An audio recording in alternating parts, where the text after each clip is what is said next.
Hey guys, this is Sonu Alawat और आज का ये वीडियो मच अवेटेड वीडियो है क्योंकि बहुत सारे लोगों की हैवी डिमांड्स आ रही थी कि भैया एसएससी कांस्टेबल जीडी वैकेंसी के रिगार्डिंग एक कंप्लीट डिटेल वीडियो लेकर आइए ताकि हम अभी से इसके लिए तैयारी शुरू कर सके।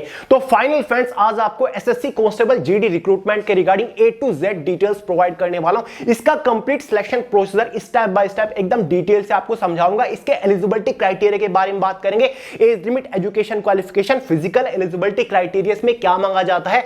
साथ ही फ्रेंड्स इसका कंप्लीट एग्जाम पैटर्न आपको समझाऊंगा। साथ ही इस एग्जाम का complete detail syllabus subject wise, topic wise PDF form में आपको प्रोवाइड करूंगा। इस पोस्ट के ऊपर सिलेक्शन होने के बाद किस फोर्स के अंदर इनिशियल इन हैंड सैलरी आपको क्या मिलेगी, exam centre, job profile, job location के बारे में बात करेंगे और सबसे इंपॉर्टेंट फोर्स डिस्ट्रीब्यूशन किस तरीके से किया जाता है, यानी कि ये किस बेसिस पर डिसाइड किया जाता है कि आपको किस फोर्स में सिलेक्शन दिया जाएगा। और साथ ही फ्रेंड्स इन सभी फोर्सेस, वैकेंसीज और लास्ट ईयर की कट ऑफ के बारे में भी बात करेंगे और इसकी इंपॉर्टेंट डेट्स के बारे में भी डिस्कस करेंगे कि अब इस वैकेंसी के लिए ऑनलाइन फॉर्म कब निकलने वाली है, साथ ही इसका एग्जाम कब तक होने वाला है।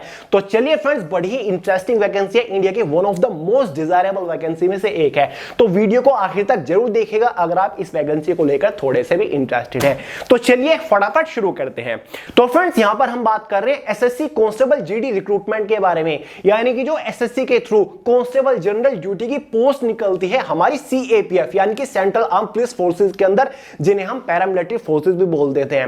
फ्रेंड्स एसएससी कांस्टेबल जीडी की वैकेंसी में टोटल 8 ऑर्गेनाइजेशंस या फिर 8 फोर्सेस इंक्लूडेड होती हैं, जिसमें से एक हमारी होती है BSF, CRPF, CISF, ITBP, SSB, साथ ही एनआईए नेशनल इन्वेस्टिगेशन एजेंसी, साथ ही असम राइफल्स भी होती है, साथ ही एसएसएफ यानी कि सेक्रेटरीट सिक्योरिटी फोर्स होती है। ये 8 फोर्सेस इनके अंदर इंक्लूड होती है और सभी फोर्सेस के अंदर category wise, state wise vacancies निकलती है।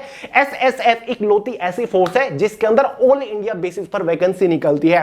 फ्रेंड्स इन सभी फोर्सेस की जो फाइनल कट ऑफ बनती है ना, वो डिफरेंट रहती है। स्टेट वाइज आपकी कट ऑफ होती है, एरिया वाइज कट ऑफ होती है, कैटेगरी वाइज कट ऑफ होती है।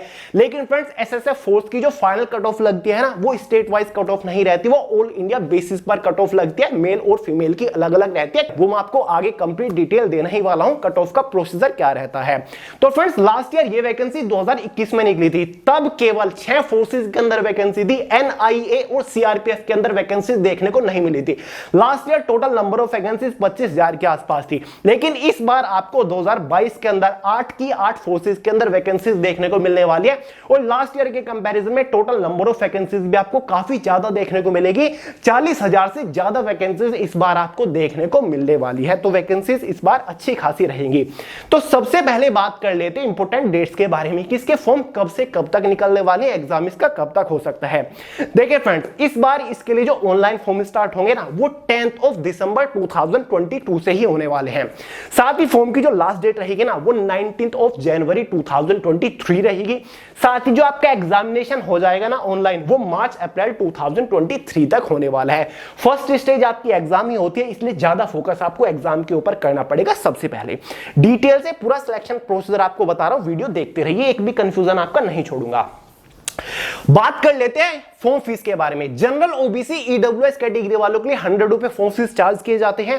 एसटी एससी फीमेल कैटेगरी के लिए कोई भी फॉर्म फीस चार्ज नहीं किए जाते। एलिजिबिलिटी क्राइटेरिया के बारे में बात करें, पहले एज लिमिट को डिस्कस कर लेते हैं, उसके बाद एजुकेशन क्वालिफिकेशन को डिस्कस करेंगे। जनरल वालों के लिए मिनिमम एज लिमिट 18 साल रखी जाती है, मैक्सिमम एज लिमिट 23 ईयर रखी जाती है। एज आपकी कब से कब तक कैलकुलेट होगी, इसका रफ आइडिया मैं आपको अभी नहीं दूंगा क्योंकि यह कंफ्यूजन क्रिएट कर देता है। जब इसका ऑफिशियल नोटिफिकेशन आ जाएगा 10 दिसंबर को, एक और डिटेल वीडियो लेकर आ जाऊंगा, तब वहां पर आपका कंफर्म करा दूंगा, क्लियर करा दूंगा कि एज कब से कब तक आपकी कैलकुलेट होगी। बाकी ओबीसी, एसटी, एससी वालों को एज के अंदर रिलैक्सेशन देखने को मिल जाता है। ओबीसी वालों को 3 साल का एज के अंदर रिलैक्सेशन मिलेगा, एसटी एससी वालों को 5 ईयर का एज के अंदर रिलैक्सेशन देखने को मिल जाता है। क्वालिफिकेशन के बारे में बात करें फ्रेंड्स, अगर आपने 10th पास किया हुआ है तो आप इस वैकेंसी के लिए एलिजिबल है, आप फॉर्म अप्लाई कर सकते हैं। फाइनली बात कर लेते हैं इसके सिलेक्शन प्रोसीजर के बारे में, यानी कि जब आप इस वैकेंसी के लिए फॉर्म अप्लाई कर दोगे तो फाइनल सिलेक्शन लेने तक आपको किस किस स्टेज से होकर गुजरना पड़ेगा। बेसिकली फ्रेंड्स इस वैकेंसी का complete selection procedure 3 major stages के ऊपर टिका हुआ है। स्टेज फर्स्ट, जिसमें आपका एक एग्जामिनेशन होगा, 100 क्वेश्चन होंगे, 100 मार्क्स का होगा। डिटेल से आपको बताऊंगा। सेकंड स्टेज में आपका पीएसटी फिजिकल स्टैंडर्ड टेस्ट और पीटी फिजिकल इफिशिएंसी टेस्ट होगा, जिसमें आपकी रनिंग होती है, साथ ही आपकी हाइट मेजर होती है, चेस्ट मेजर होती है, वेट मेजर होता है। क्लियर है। थर्ड स्टेज होता है आपका डीएमई डिटेल मेडिकल एग्जामिनेशन होता है, उसी के साथ साथ आपका फाइनल डॉक्यूमेंट वेरिफिकेशन भी होता है, उसके बाद फाइनल मेरिट बनती है, जिसके बाद फाइनली आपका सिलेक्शन हो जाता है। क्लियर है, यहां तक समझ गए। अब बात करते हैं स्टेज फर्स्ट के बारे में, जिसमें आपका एक ऑनलाइन एग्जामिनेशन होगा, कंप्यूटर बेस्ड एग्जामिनेशन आपको होगा। ये जो आपका एग्जामिनेशन होगा वो मार्च अप्रैल 2023 के आसपास होगा। लेकिन फ्रेंड्स, अगर आपको अपना सिलेक्शन 100% श्योर करना है तो आपको तैयारी अभी से शुरू करनी पड़ेगी। अभी से फुल्ली प्रिपेयर होके बैठ जाइए, धुआंधार वाली तैयारी शुरू कर दीजिए अभी से इस वैकेंसी को टारगेट करके।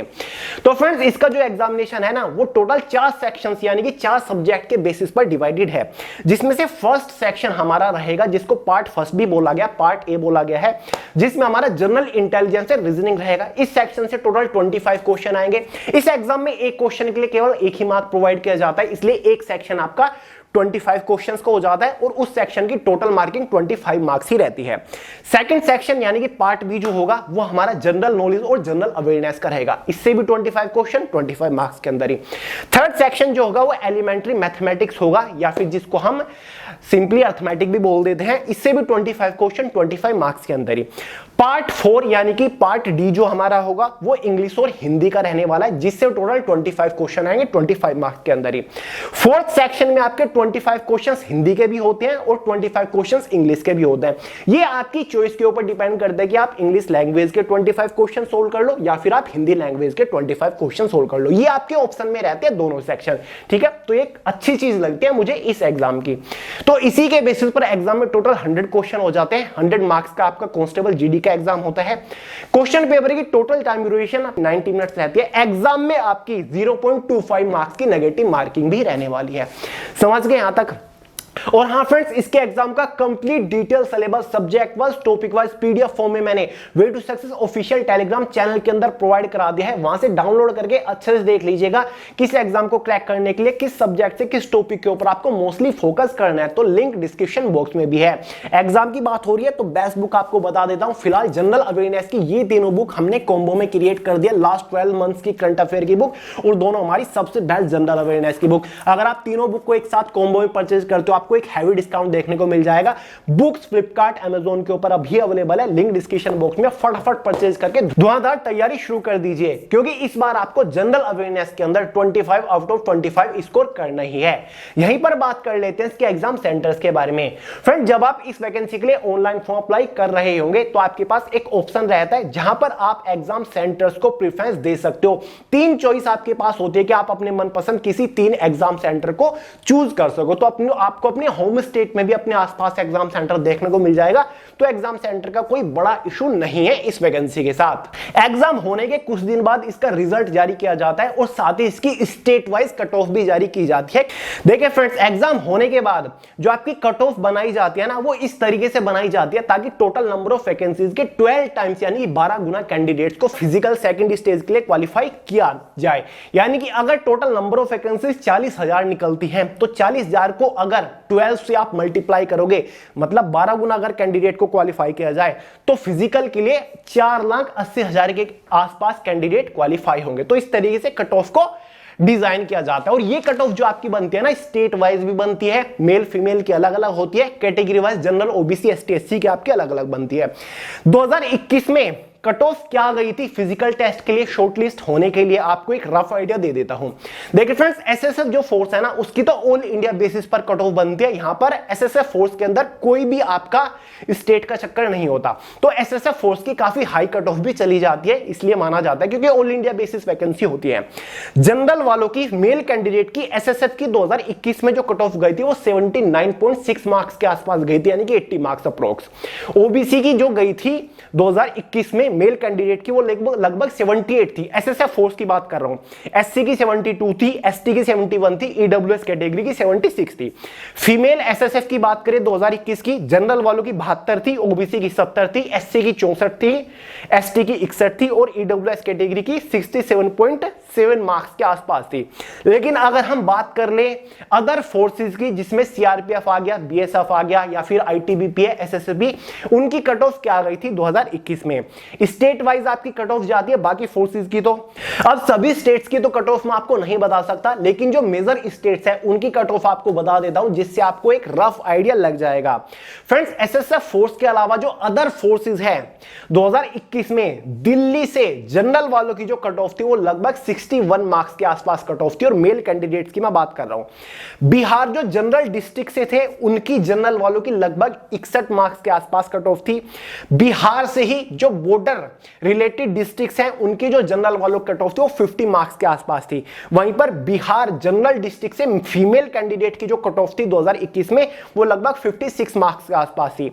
ऐसी अगर उत्तर प्रदेश से जनरल की बात करें लगभग 66 मार्क्स के आसपास कट ऑफ थी जनरल डिस्ट्रिक्ट से, और साथ ही जनरल कैटेगरी। तो आपकी ये कट ऑफ होती है ना, स्टेट वाइज तो बनती है, साथ ही स्टेट में एरिया वाइज भी बनती है, यानी कि जो ऐसे मतलब ऐसे डिस्ट्रिक्ट्स हैं जो कि बॉर्डर शेयर कर रही हैं किसी दूसरी कंट्री के साथ या फिर कोस्ट लाइन बॉर्डर शेयर कर रही हैं, उनको मतलब थोड़ा सा कट ऑफ नीचे जाती है। जो नक्सल अफेक्टेड एरियाज है, नक्सल अफेक्टेड डिस्ट्रिक्ट्स हैं, उनकी कट ऑफ थोड़ी सी नीचे जाती है। तो इस तरीके से आपकी कट ऑफ लोकेशन वाइज भी काफी ज्यादा वेरी करती है।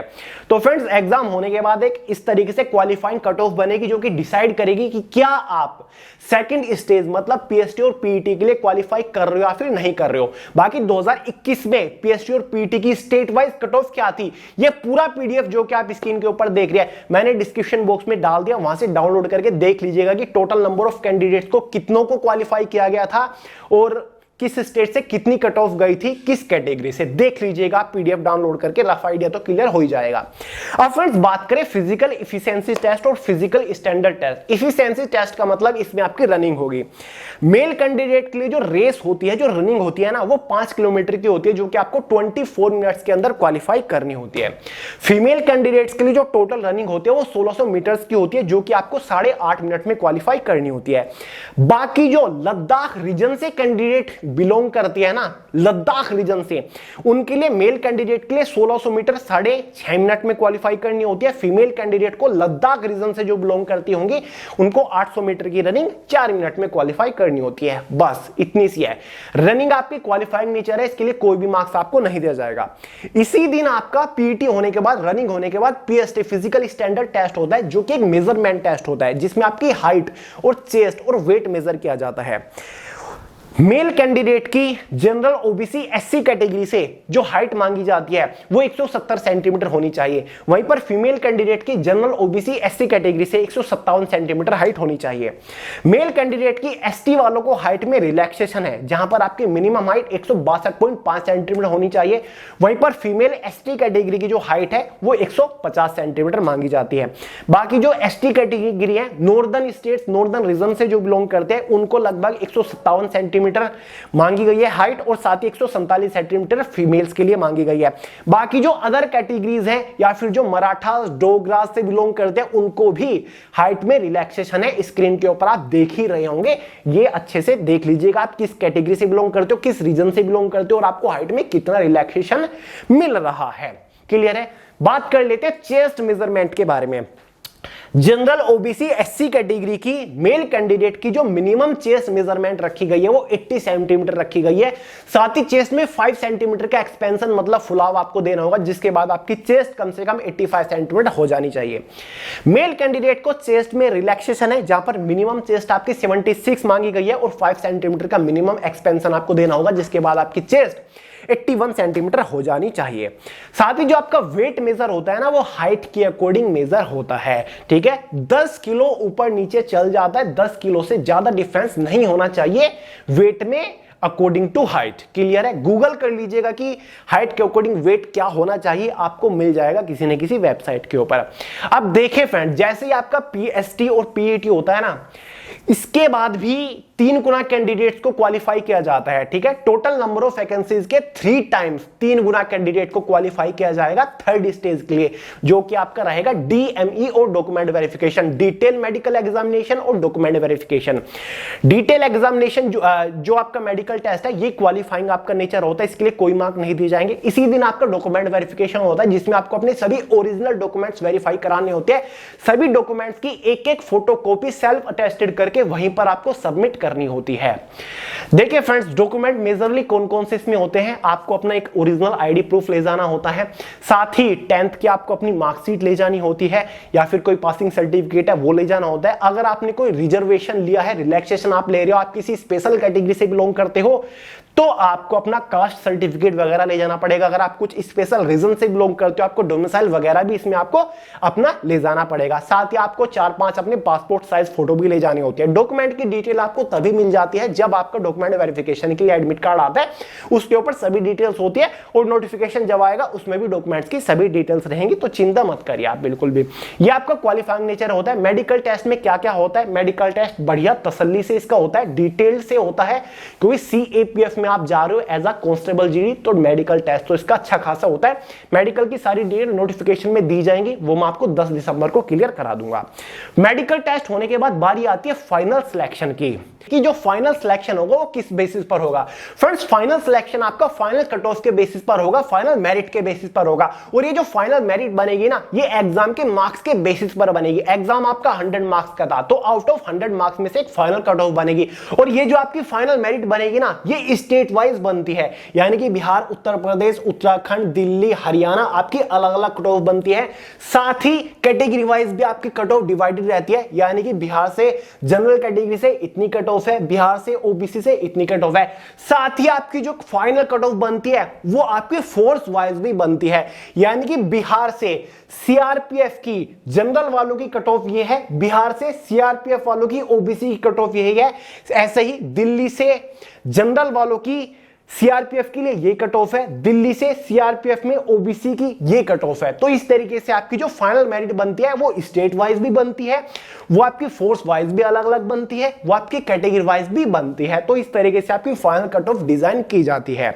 अब बात आती है कि फोर्स का डिस्ट्रीब्यूशन किस तरीके से होगा। ये कैसे पता चलेगा कि आपको कौन सी फोर्स दी जा रही है as a constable GD. Friends, ये सब कुछ डिपेंड करता है आपकी परफॉर्मेंस के बेसिस पर, आपकी मेरिट के बेसिस पर, आपके मार्क्स के बेसिस पर। देखिए फ्रेंड्स, यहां पर आपको एक ऑप्शन मिलता है, या तो ऑनलाइन फॉर्म अप्लाई करते टाइम में आपको मिल जाएगा, या फिर मेडिकल टेस्ट के बाद एक ऑप्शन आपके पास आएगा जहां पर आपको फोर्सेस को प्रेफरेंस देनी होती है, कि मेरी फर्स्ट प्रेफरेंस BSF को है, मेरी सेकंड प्रेफरेंस CRPF को है। उनके सामने ABCDEFG इस तरीके से लिखा होता है, आपको प्रेफरेंस देनी होती है कि मेरी अगर फर्स्ट प्रेफरेंस BSF है तो आप A सिलेक्ट कर लोगे, मेरी अगर सेकंड प्रेफरेंस CSF है तो B आपने दे दिया, तो थर्ड प्रेफरेंस मेरी SSB है। इस तरीके से आपको प्रेफरेंस देनी होती है। अब मान के चलिए एग्जाम में आपके जो मार्क्स हैं वो 72 आए हैं आउट ऑफ 100, आपके मार्क्स 72 बन रहे हैं, और आप बिलोंग करते हो बिहार से जनरल कैटेगरी से और किसी जनरल डिस्ट्रिक्ट से, मार्क्स आपके 72 है, लेकिन आपने प्रेफरेंस दिया कि भाई मुझे तो CISF चाहिए। अपनी फर्स्ट प्रेफरेंस आपने CISF को दे दी, सेकंड प्रेफरेंस आपने BSF को दे दी, मार्क्स आपके बन रहे हैं 72 मार्क्स। तो अब आपको फोर्स किस तरीके से डिस्ट्रीब्यूट की जाएगी।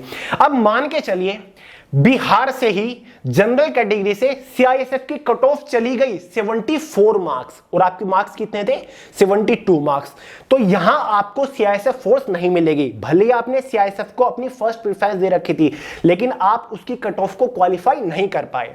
लेकिन आपकी सेकंड प्रेफरेंस क्या थी, BSF आपने दूसरी प्रेफरेंस दे रखी थी, और BSF की जनरल वालों की बिहार से कट ऑफ चली गई 69 मार्क्स मान के चलिए, तो आपको फोर्स मिलेगी भाई BSF।